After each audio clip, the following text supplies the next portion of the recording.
بسم الله الرحمن الرحيم. اللهم انفعنا بما علمتنا وعلمنا ما ينفعنا. اللهم ألهمنا مراشد أمورنا وقنا شرور أنفسنا. ربنا تقبل منا إنك أنت السميع العليم.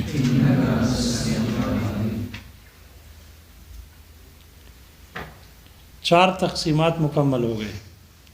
وہ چار تقسیمات کے جو سنت کے ساتھ مختص تھے، سنت کے علاوہ یعنی کتاب اللہ میں وہ نہیں پائے جا رہے تھے. آگے مصنف رحمہ اللہ اس عیب کو شروع کر رہے ہیں،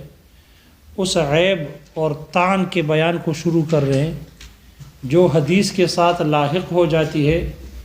جس کی وجہ سے وہ حدیث مطعون ہو جاتی ہے اور قابل ترک بن جاتی ہے.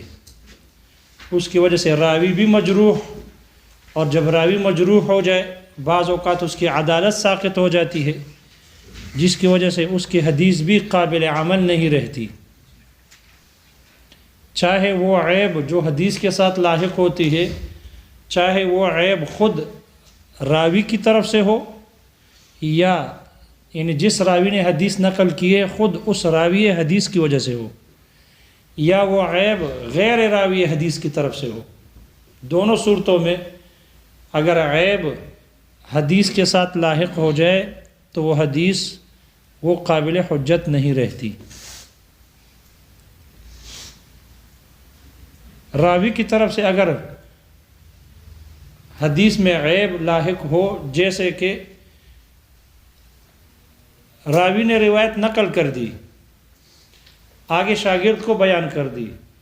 تو جو روایت ہوتی ہے نقل کرنے والا وہ راوی ہے، اور راوی جس سے روایت نقل کرتا ہے وہ مروی عنہ،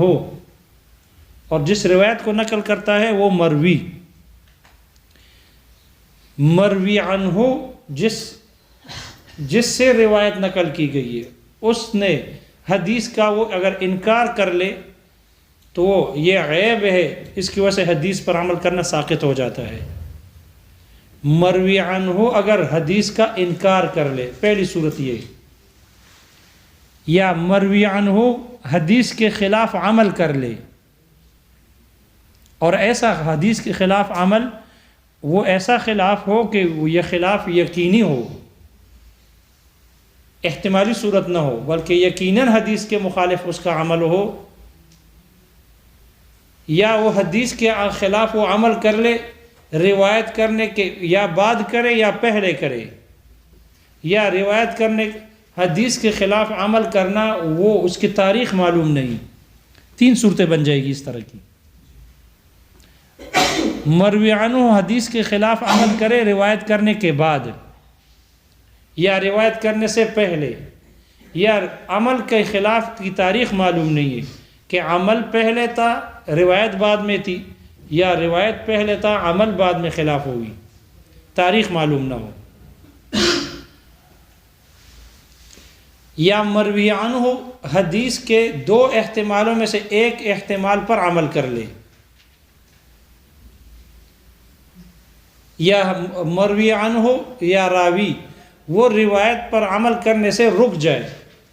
عمل نہ کرے.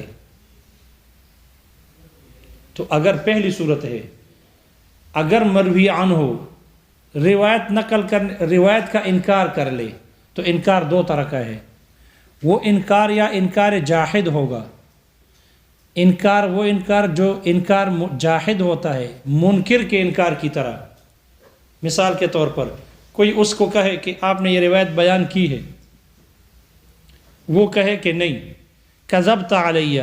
تم نے مجھ پر جھوٹ باندھا، وما رویت لک ھذا، میں نے تمہیں یہ روایت بیان نہیں کی. اب وہ صراحتاً انکار کر رہا ہے اپنی روایت کا. تو مروی عنہ اگر روایت کا انکار کرے اور انکار جاحد ہو تو اب اس روایت پر عمل کرنا ساقط ہو جائے گا بالاتفاق، وہ روایت ساقط ہو جائے گی.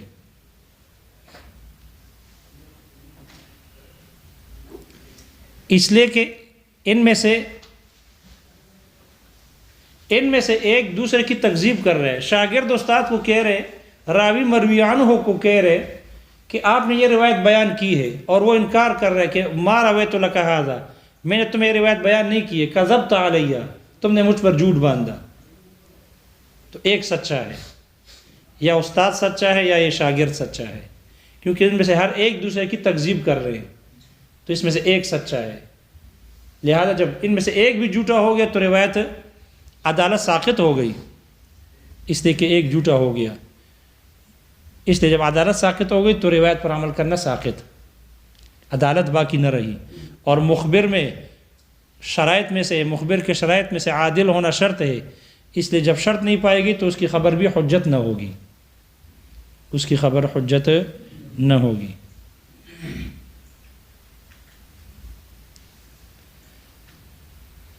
اس کی مثال دی ہے محشی نے, مثال نقل کی ہے جیسے کہ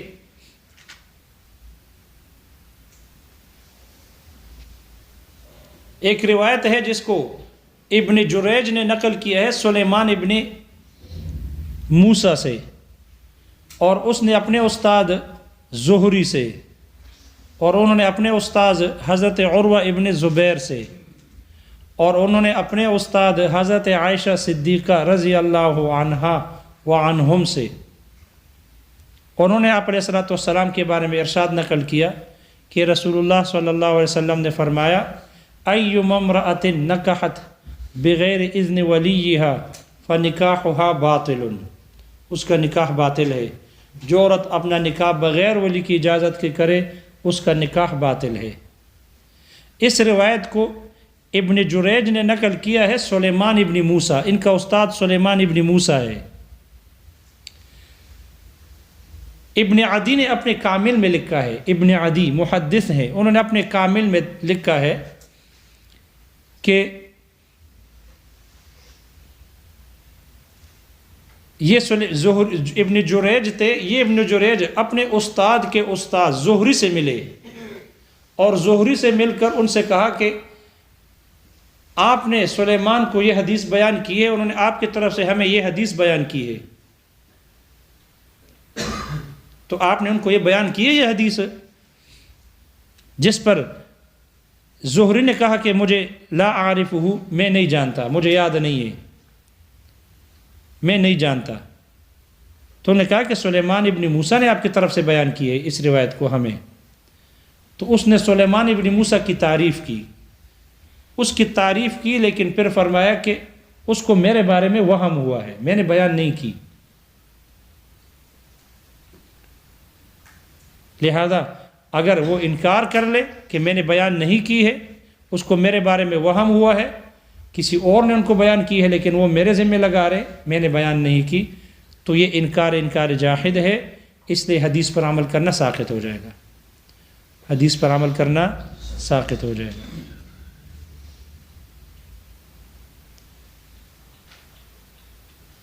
یا وہ انکار ایسا ہو کہ وہ انکار جاحد نہ ہو بلکہ انکار متوقف ہو, توقف والا انکار ہو. اگر کوئی راوی مروی عنہ سے کہے کہ آپ نے یہ حدیث بیان کی ہے, اور مروی عنہ کہے کہ مجھے یاد نہیں آ رہا, لا اذکرو, مجھے یاد نہیں آ رہا, انی رویت لک ھذا الحدیث, کہ میں نے یہ روایت تمہیں بیان کی ہو, تمہیں نقل کی ہو, مجھے یاد نہیں آ رہا, تو پھر اس میں اختلاف ہے. آیا یہ روایت ساقط ہوگی نہیں ہوگی, یہ حجت ہوگی نہیں ہوگی, اس میں اختلاف ہے. شیخ ابو الحسن کرخی اور امام احمد ابن حنبل رحمہم اللہ یہ حضرات فرماتے ہیں کہ حدیث پر عمل کرنا ساقط ہو جائے گا, یہ حدیث قابل عمل نہ ہوگی. جبکہ امام شافعی اور امام مالک یہ حضرات فرماتے ہیں, اور امام محمد رحمہ اللہ بھی انہی کے ساتھ ہے, یہ حضرات فرماتے ہیں کہ نہیں, حدیث پر عمل ساقط نہ ہوگا اگر وہ انکار متوقف ہے. اس کی مثال نقل کی ہے محشی نے, جیسے کہ عبدالعزیز ابن محمد ہے, انہوں نے کہا کہ سہل کے بارے میں کہا کہ سہل نے ہمیں حدیث بیان کی ہے. سہل سے انہوں نے کہا کہ ربیہ نے حدیث بیان کی ہے تم سے, تم سے ربیعہ نے ہمیں حدیث بیان کی ہے کہ نبی علیہ الصلوۃ والسلام نے قضا بشاہد و یمین، ایک گواہ اور ایک قسم پر آپ علیہ الصلوۃ والسلام نے فیصلہ کیا۔ تو یہ جو عبدالعزیز ابن محمد ہے، اس نے سہل سے کہا کہ ربیعہ نے بیان کیا ہمیں تمہاری طرف سے۔ سہل نے کہا کہ سہل کو یاد نہیں آیا، وہ مجھے یاد نہیں ہے کہ میں نے بیان کی ہو، اس کو یاد نہیں آیا، اس لیے انکار ہے، لیکن انکار توقف ہے۔ جب انکار متوقف ہے تو اس سے ساقط عمل ساقط نہ ہوگا، اس کے واجب العمل ہونے میں اختلاف ہے۔ شیخ ابو الحسن کرخی رحمہ اللہ اور امام احمد بن حنبل رحمہم اللہ یہ حضرات کہتے ہیں کہ،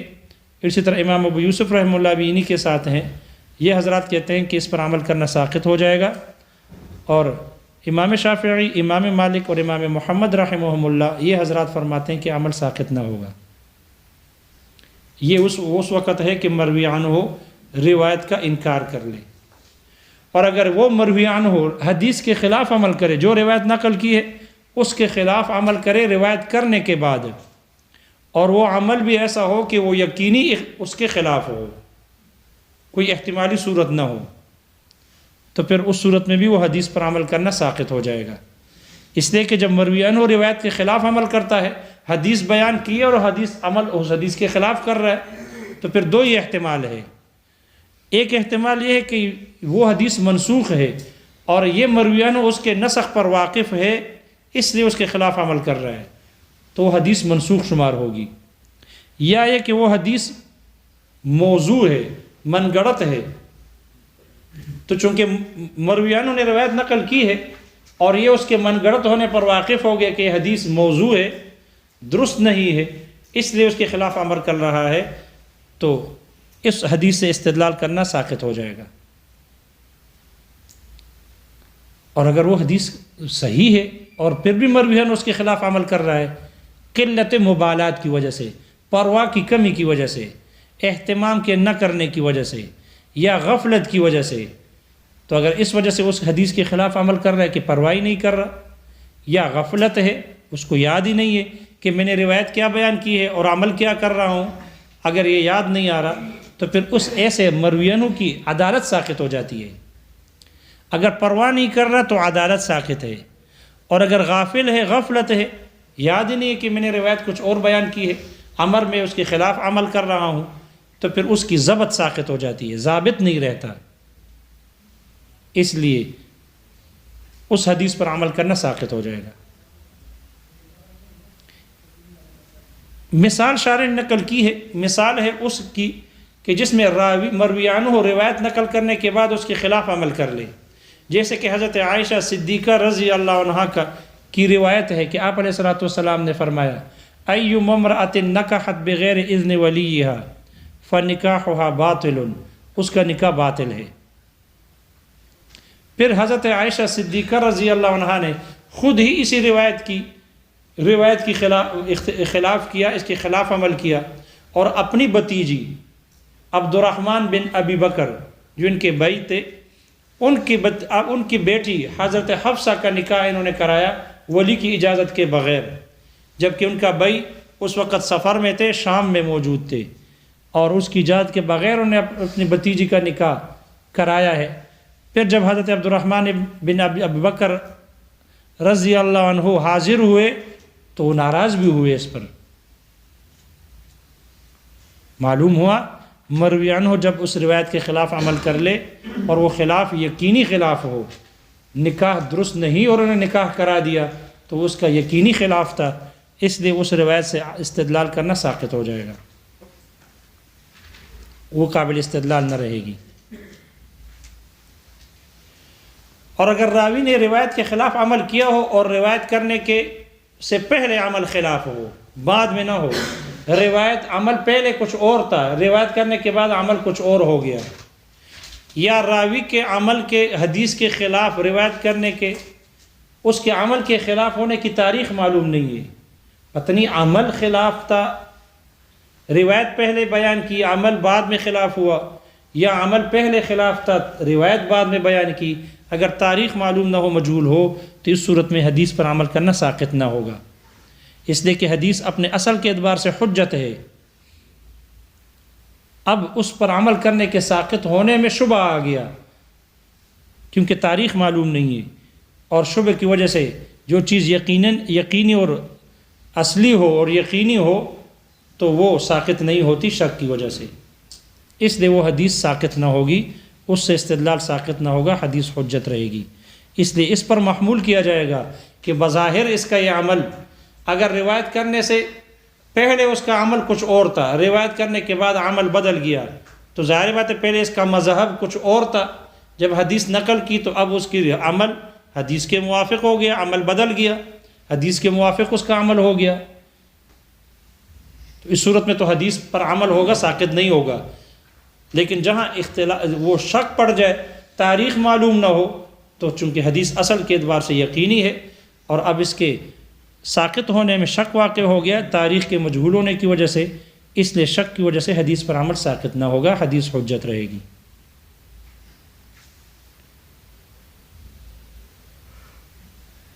تیسری صورت یہ ہے کہ راوی روایت کے حدیث کے بعض احتمالات کو متعین کر دے، ایک احتمال پر عمل کر دے، اس طور پر کہ وہ روایت مشترک ہو،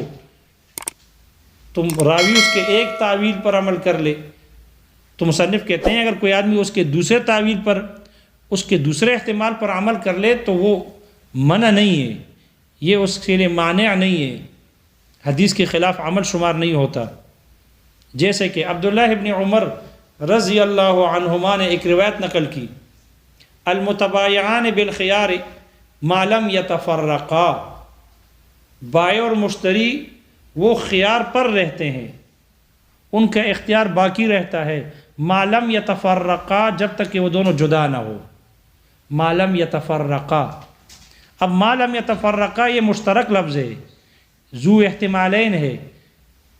جب تک جدا نہ ہو، کس چیز میں جدا نہ ہو؟ تو دو احتمال ہے، ایک احتمال ہے کہ ما لم یتفرقا فی الاقوال، جب تک کہ وہ اقوال میں جدا نہ ہو، یعنی ایجاب اور قبول سے جب تک فارغ نہ ہو، اور دوسرا احتمال ہے ما لم یتفرقا بالابدان، جب تک کہ وہ بدن سے جسموں میں جدا نہ ہو، مجلس ان کی جدا نہ ہو، دونوں احتمال ہیں۔ عبداللہ ابن عمر رضی اللہ عنہما نے اسی روایت کی تعویل کی اور تفرق بالابدان مراد لیا، اور اسی قول کے امام شافعی رحمہ اللہ نے اختیار کیا، اس لیے ان کے نزدیک بھی ان کا بھی یہی مذہب ہے کہ بائع اور مشتری ایجاب اور قبول ہو جانے کے بعد بھی ان کا اختیار باقی رہتا ہے جب تک مجلس باقی ہو،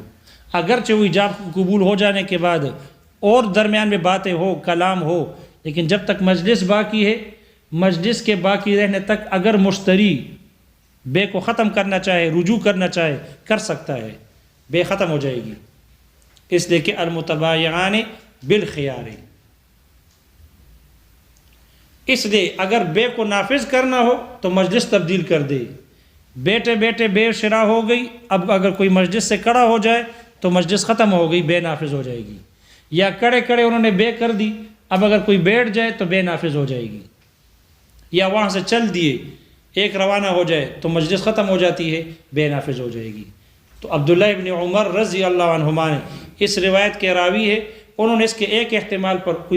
کی تعویل تفرق بالابدان سے کی، تو شارح کہتے ہیں، مصنف کہتے ہیں اگر کوئی اس کے دوسرے احتمال پر عمل کر لے تو یہ حدیث کے خلاف نہیں ہے اور یہ منع نہیں، لہذا احناف نے اس سے تفرق بالاقوال مراد لیا ہے، ما لم یتفرقا بالاقوال۔ اگر ایک کی طرف سے ایجاب ہو جائے، بائع ہو یا مشتری ہو، ایجاب ہو جائے تو قبول کرنے سے پہلے بالخیار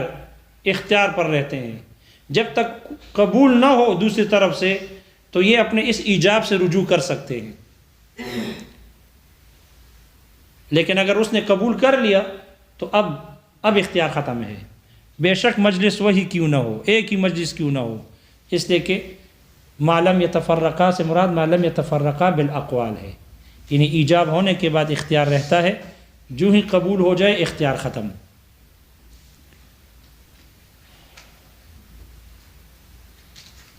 چوتھی صورت یہ ہے کہ راوی حدیث پر عمل کرنے، حدیث نقل کرنے کے بعد حدیث پر عمل کرنے سے رک جائے، عمل نہ کرے، خلاف عمل نہ ہو بلکہ اس پر عمل کرنے سے رک جائے۔ تو حدیث پر نقل کرنے کے بعد پھر حدیث پر عمل نہ کرنا،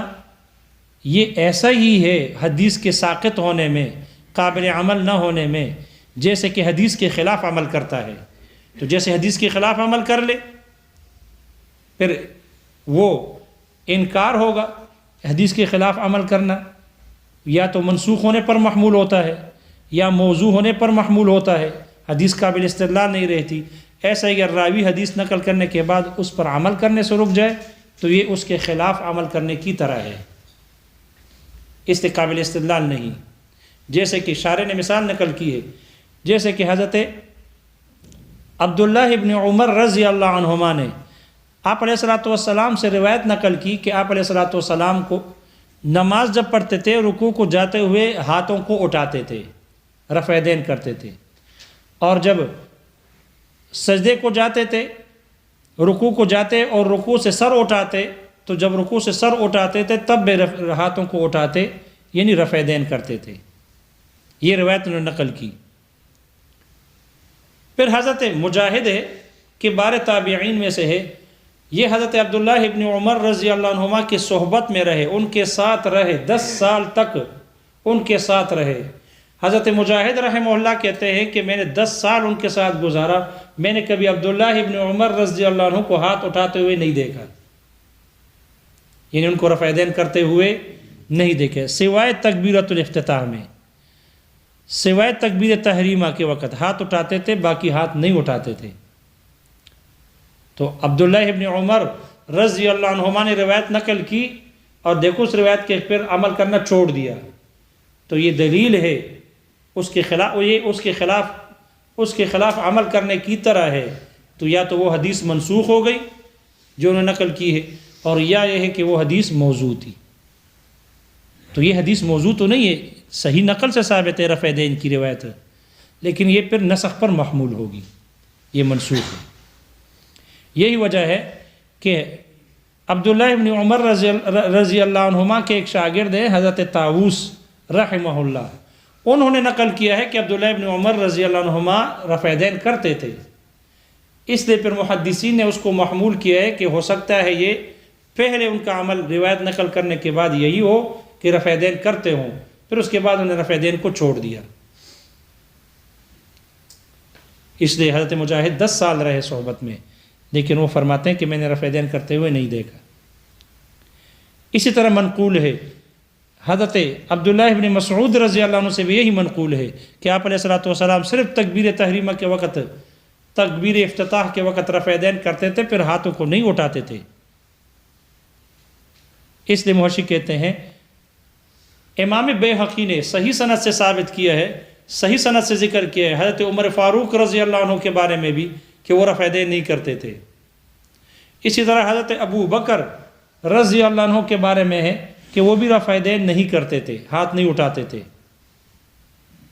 البتہ حضرت علی رضی اللہ عنہ سے روایتیں مختلف ہیں، بعض روایتوں میں کہ وہ رفع دین کرتے تھے اور بعض روایتوں میں ہے کہ رفع دین نہیں کرتے تھے۔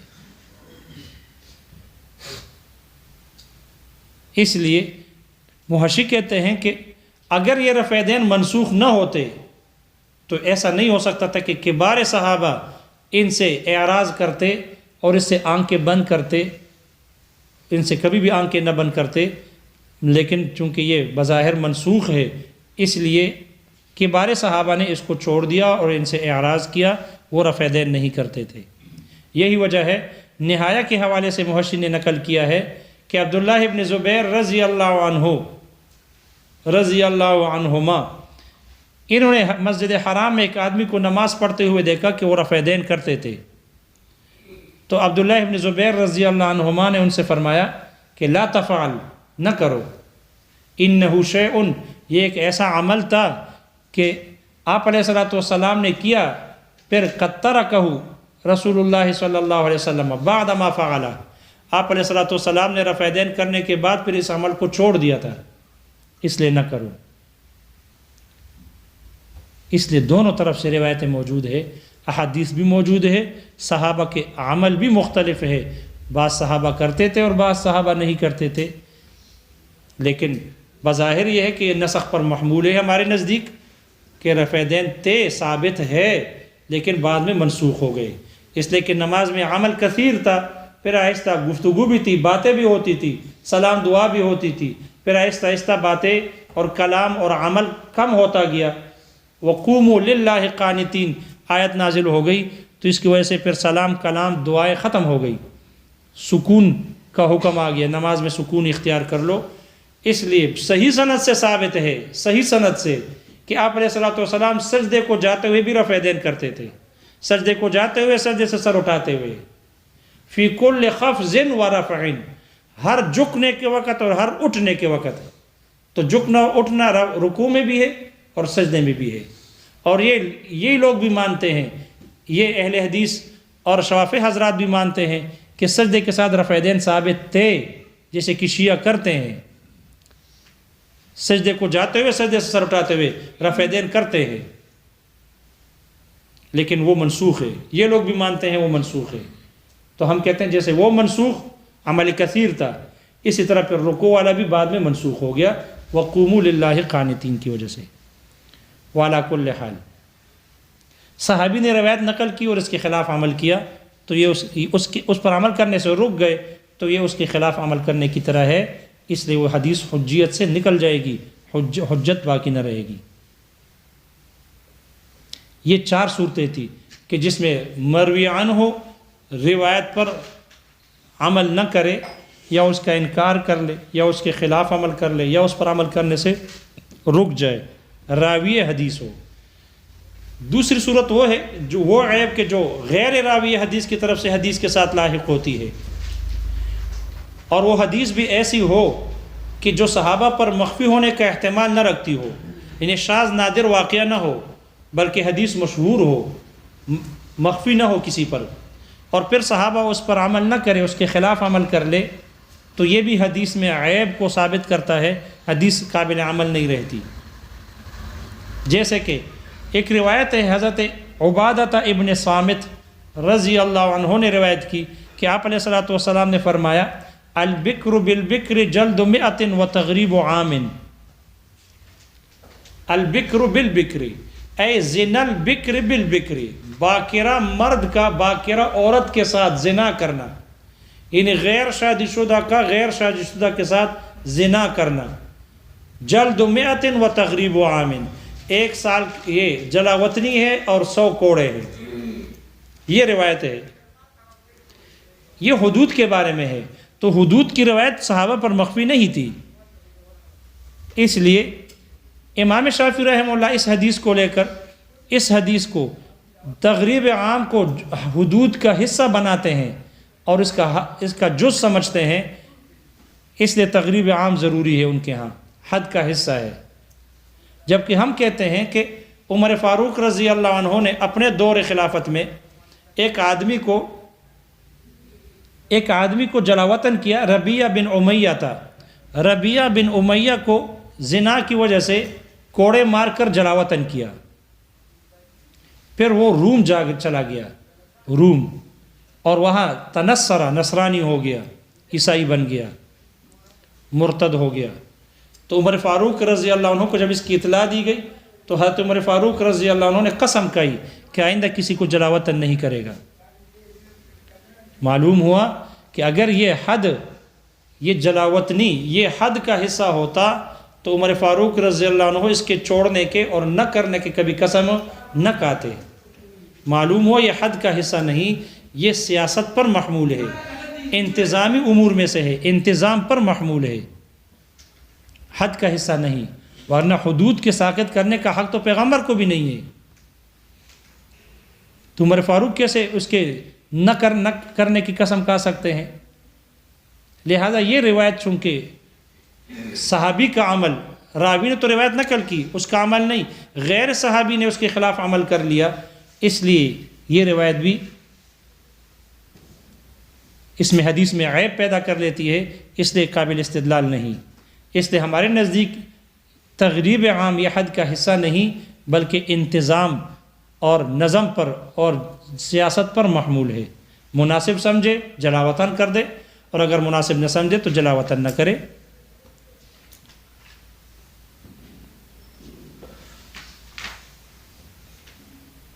لیکن اگر وہ حدیث ایسی ہو کہ وہ مخفی ہونے کا احتمال رکھتا ہو اور پھر دوسرا صحابی اس کے خلاف عمل کر لے تو اس سے عیب حدیث میں پیدا نہیں ہوتا، یہ جرح نہیں ہے، طعن نہیں ہے، اس لیے وہ حدیث ساقط نہ ہوگی۔ جیسے کہ نماز میں کہا لگانے والی حدیث ہے کہ یہ وضو کو واجب کرتی ہے، تو یہ حدیث چونکہ اس روایت کو اس کو نقل کیا ہے زید بن خالد الجہنی نے نقل کیا ہے، اور حضرت ابو موسیٰ الاشعری رضی اللہ عنہ نے اس کے خلاف عمل کیا، اس پر عمل نہیں کرتے تھے، تو حضرت ابو موسیٰ الاشعری رضی اللہ عنہ کا اس کے خلاف عمل کرنے سے یہ حدیث ساقط نہ ہوگی، اس میں عیب ثابت نہ ہوگا، یہ جرح نہیں ہے، طعن نہیں ہے۔ کیوں؟ اس لیے کہ یہ کہا لگا کر اس سے وضو کا واجب ہونا یہ ایک شاذ نادر واقعہ تھا جو ایک نماز میں پیش آ گیا، تو ایک نماز میں یہ واقعہ پیش آ گیا اور آپ نے وضو کا اور نماز کے لوٹانے کا حکم دیا، تو سارے صحابہ تو ہر وقت نماز میں موجود نہیں ہوتے تھے، لہذا جب اب بعض صحابہ پر وہ واقعہ مخفی تھا، معلوم نہیں تھا ان کو، تو وہ ان پر عمل نہیں کرتے تھے، اس لیے کہ اس میں کوئی ناقض وضو شے نہیں پائی گئی۔ نماز کا ٹوٹ جانا یہ تو سمجھ میں آتا ہے کہ ناقض صلاۃ ہے، لیکن وضو کے ناقص کو کوئی شے پائی نہیں گئی، اس لیے بعض لوگ صحابہ اس پر عمل نہیں کرتے تھے۔ تو اگر صحابہ عمل نہ کرے روایت پر عمل نہ کرے اور اس کے خلاف عمل کر لے تو اس سے وہ حدیث میں طعن ثابت نہیں ہوگا، اس لیے کہ یہ حدیث ان حدیث میں سے ہے کہ جو صحابہ پر مخفی ہونے کا احتمال رکھتی ہے۔ یہاں شارح نے اس روایت کی نسبت کی ہے زید بن خالد الجہنی کی طرف، جس کے بارے میں محشی کہتے ہیں کہ ہمارے ہاتھوں میں جو موجودہ احادیث کا ذخیرہ ہے، حدیث کی کتابیں ہیں، ان میں اس راوی کا ذکر نہیں ہے کہ زید بن خالد الجہنی نے اس کو روایت کیا ہو، پتہ نہیں شارح نے کہاں سے اس کو نقل کی ہے۔ بہرحال دوسرا یہاں ذکر کیا ہے کہ ابو موسیٰ اشعری رضی اللہ عنہ اس روایت پر عمل نہیں کرتے تھے، حالانکہ اس حدیث پر ان کا عمل کرنا ثابت ہے اور وہ کہہ سے وضو کے واجب کرنے کے قائل تھے، پیچھے گزر چکا ہے مسئلہ۔ تو ابو موسیٰ اشعری رضی اللہ عنہ کو اس حدیث پر عمل، یہ کہنا کہ وہ اس حدیث پر عمل نہیں کرتے تھے، یہ ان کا مذہب نہیں تھا، یہ بات بھی محل نظر ہے۔ محشی کہتے ہیں کہ ان کا عمل یہی تھا کہ وہ حدیث پر عمل کرتے تھے، امام طحاوی رحمہ اللہ کے حوالے سے انہوں نے نقل کیا۔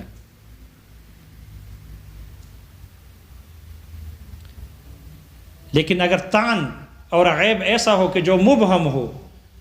اگر طعن اور تنقید ہو کسی راوی پر ہو اور وہ مبہم ہو تو اس سے راوی مجروح نہیں ہوتا، اس سے راوی مجروح نہیں ہوتا۔ اگر طعن مبہم ہو، اس طور پر کہے کہ یہ حدیث ھذا الحدیث مجروح یا ھذا الحدیث منکر، یا کہے کہ یہ مستنکر ہے، یا کوئی اور لفظ استعمال کرے مبہم کہے، تو اگر کوئی اس طرح راوی پر یا حدیث پر عیب نکالے، تنقید کرے، اعتراض کرے، ائمہ حدیث میں سے مبہم لفظ استعمال کر لے اور ائمہ حدیث میں سے کوئی اس راوی پر جرح کر لے یا حدیث پر جرح کر لے، تو اس سے وہ حدیث یا وہ راوی مجروح نہیں ہوگا، حدیث قابل استدلال باقی رہے گا، الا یہ کہ وہ طعن یا وہ جرح وہ مفسر ہو، تفصیلی ہو، مبہم نہ ہو۔ یہ صرف یہ کہنا کہ یہ ھذا مجروح، ھذا الحدیث مجروح یا ھذا الراوی مجروح، یہ مبہم ہے۔ اگر کہے کہ ھذا کذاب، ھذا فاسق، اگر اس کے فسق کو، اس کے کذب کو اگر ظاہر کر دے تو پھر اس صورت میں یہ جرح مفسر بن جائے گی، پھر راوی مجروح ہو جائے گا، اس کی روایت ساقط ہوگی۔